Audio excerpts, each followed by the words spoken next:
Good evening everybody, Edward Hayden here. You're very welcome back to our Savour online series, and I'm going to continue to cook my way around Kilkenny this evening.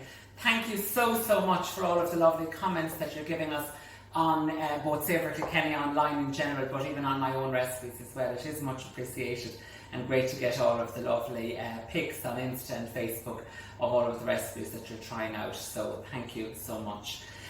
This evening what I'm going to do for you is I'm going to do a really nice recipe that I love, and that is some lovely wholemeal scones. Now I'm doing these wholemeal scones with some honey, so they're going to be a nice element of sweetness to them, and I've got some mixed seeds as well. Now these are an ideal thing to have maybe for Christmas morning with some lovely smoked salmon and some lovely prawns on top of it, as a little kind of a nibble or as a brunch option, or even as a kind of a starter option. As always, I try to showcase as many of the wonderful Kilkenny food producers that we have available to us. So this evening, in my usual format, I'm going to marry a few of them together. So I've got my lovely wholemeal from Kells Wholemeal, so the Little Mill flour company, that's beautiful, lovely beautiful wholemeal flour. And also I'm going to use honey. Now I'm spoiled for choice with honey, so I have two honeys available to me this evening. I've got the lovely Mileven honey, as we all know, our friends there, Sarah and all of the team there down south, and we've got the lovely Aughmuckey honey from Castlecomer. So I have both ends of the county covered with these this evening, and these are really delicious. So we'll plough straight ahead and we'll get into those. So here what I've got is I've got some of that lovely wholemeal from the Little Mill company. So in there I'm going to put 8 ounces, 225 grams of that. I've then got 8 ounces, 225 grams of self-raising flour. Interestingly and unusually, even though I'm using self-raising flour, I'm still going to put about a teaspoon of baking powder in there as well. You find just with wholemeal that it just tends to inhibit the actual rising process, so the extra bit of baking powder works really well there.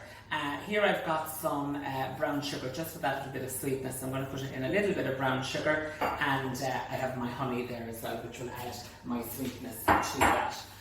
So the next thing I've got is I've got some butter. So I've just got some cubed butter here, so I'm just going to pop that in, and all will be well. And then finally I'm just going to put a little bit of salt in with that as well. So I have a small little bit of salt in there. So in just a nice little twist of salt, and give those a nice little mix around together. Now for the purposes of this evening, I'm just going to pop on the gloves because they're convenient for keeping everything nice and tidy, but not essential at all.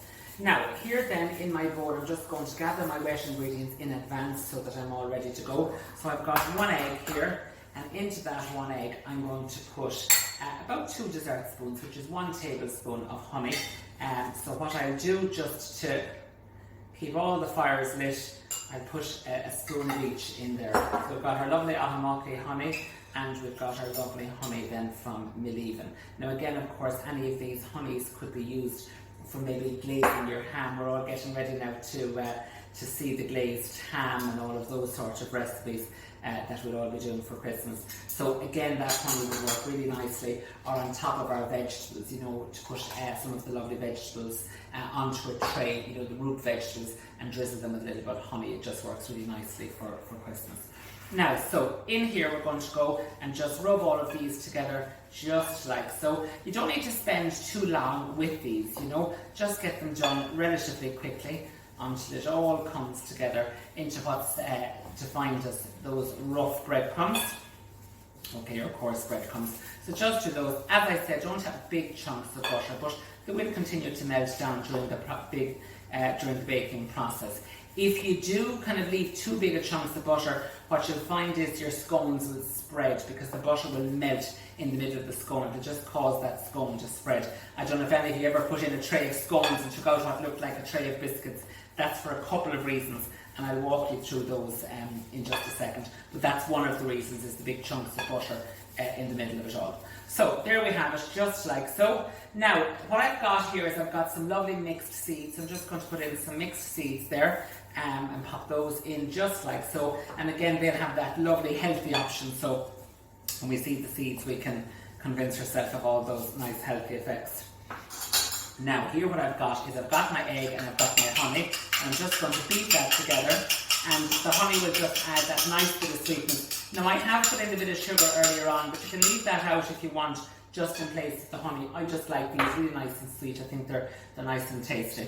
Now, then what I've got is I've got some lovely buttermilk, and again, of course, we're all familiar with the Avonmore buttermilk here in Kilkenny. So pop that in. Now what I'm going to do is, if I can just tell you this, it's very difficult when you're making scones or breads or something like that to say exactly and accurately how much buttermilk you need. Now whilst I've done so in the recipe, depending on how long you've rubbed in your butter, how much handling you've done on your dough, how soft or how hard your butter is, you might need a little bit more. So what I would always say to people is, always add it sparingly, as I did, put in a bit first and then go back with another bit. I'm happy that I have enough in there, but that's the second reason and one of the main reasons why your scones spread and don't kind of rise nicely, is the whole notion of the mixture being too wet. Now, so what I'm going to do is, I've got here just my flour for dusting. So you'll never see me when I'm at home with my big scone soiled hand down in the bag. Just add a little bit of flour, just keep that for dusting, and then I'm going to just take some of this mixture out onto the tray, and then you see those dry bits that we've left in there in my lovely big Nicholas Moss bowl. I'm just going to take those out, just like so, and I'm going to pop those on top of the dough. And you can see with the gloves and the right consistency of the dough, everything is nice and neat. So I'm just going to get rid of those. I think I can get rid of that as well. And pop those out of the way. And then I'm going to knead these together. So just knead them, and don't knead them for too long. And what I always say to people when they're kneading, knead it as if it was hot, okay? So that kind of sense of that the whole mixture is hot, and you don't want to be handling it for too long, okay? So roll it then into sort of like a little oblong shape. Again, keep it nicely dusted, and just press it down. Now you could use a rolling pin. I'm happy just to press it down with my hands. Depending on the size of your scone cutter, you'll get about 10 to 12 scones out of this mixture. And you can see I'm just pressing them down nicely and cutting them out. And I'm putting them then onto my lightly greased baking tray. So get a nice good big flat baking tray and pop those onto it. You don't need to use parchment or anything like that, just a little bit of oil or oil spray is fine. Okay, and there we go. There's 9, 10 and 11, and we might just have the other one here as well. And with the last one, it's always a little bit bigger or a little bit smaller. Now, if you were very wasteful, which I'm not, you could use your scone cutter to cut out the perfect shape. But I normally do the last one, free-forming. And that might be the one I have myself, you wouldn't know. Okay, so there we have it. I can take off my gloves. I'm just going to scrape down this a wee little bit and just get rid of some of that mess.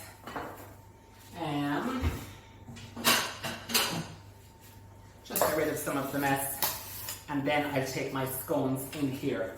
Once I have the scones onto the tray, what I'm going to do is I'm just going to brush those lightly with a little bit of egg wash. So I've just got some egg and some milk mixed together here, and I'm just going to brush those over the top of the scones, and they'll be absolutely delicious.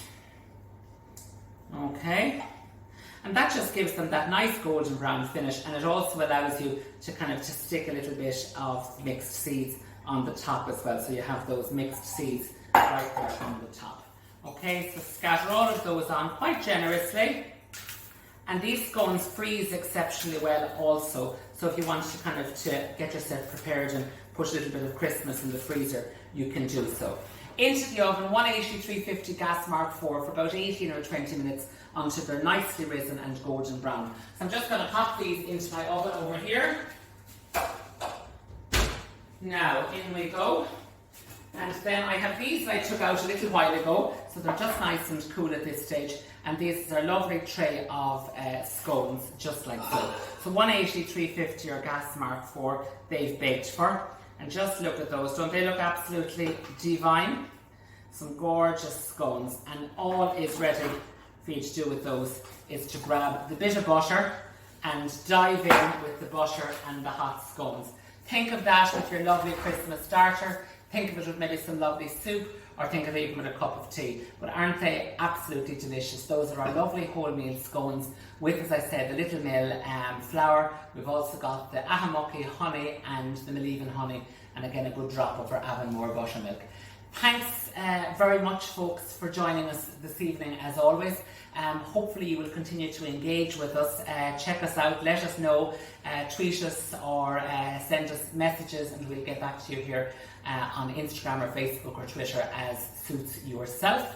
And also, just to let you know, I have a couple of big treats lined up for you in the next couple of weeks. Next week, I might be having a special visitor to show you how to do the alternative Christmas dinner. And then the following week, I'm going to be doing the most gorgeous chocolate and gin dessert.